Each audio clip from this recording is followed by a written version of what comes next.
இனி பாஜகவுடன் எந்த வகையிலும் கூட்டணியே கிடையாது என அறிவித்த அதிமுக மீண்டும் கூட்டணி குறித்து ஆலோசனை செய்ய தொடங்கியிருக்கிறது.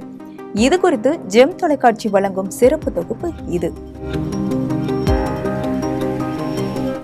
அதிமுக மீதும் அதிமுக முன்னாள் முதலமைச்சர் ஜெயலலிதா மீதும் தமிழ்நாடு பாஜக தலைவர் அண்ணாமலை தொடர்ந்து புகார்கள் கூறி வந்த நிலையில் அதிமுக பாஜக இடையே கூட்டணி முறிவடைந்தது.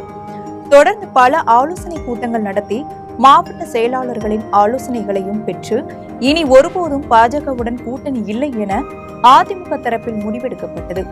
இதனை அடுத்து புதிய கூட்டணி அமைப்பதற்கான முயற்சிகள் மேற்கொள்ளப்பட்டன.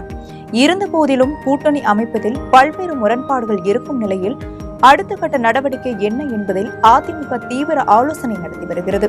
இந்த நிலையில் அதிமுக முன்னணி பிரமுகர்களை அழைத்து எடப்பாடி பழனிசாமி ரகசிய ஆலோசனை ஒன்றை நடத்தியிருக்கிறார்.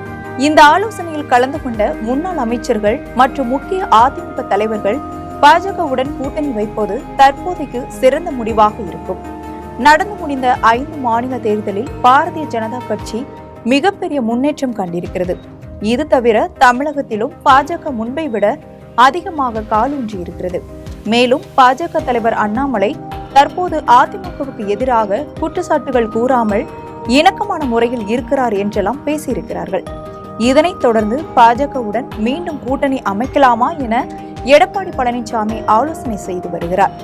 இதற்கிடையே துக்ளக் ஆசிரியர் ரமேஷும் ஒரு பேட்டியில் கூறும் பொழுது 5 மாநில தேர்தல் முடிவுகளை அடுத்து அதிமுக தரப்பில் தற்போது பாஜகவுடன் கூட்டணி வைக்கலாம் என்ற முடிவுக்கு வந்திருப்பதாக தெரிவித்திருக்கிறார். புதிய கூட்டணி அமைப்பதில் ஏராளமான சிக்கல்கள் நிலவுவதால் பாஜக உடனே கூட்டணியை தொடரலாம் என்ற முடிவுக்கு அதிமுக வந்திருப்பதாக நெருக்கமான வட்டாரங்கள் தெரிவிக்கின்றன.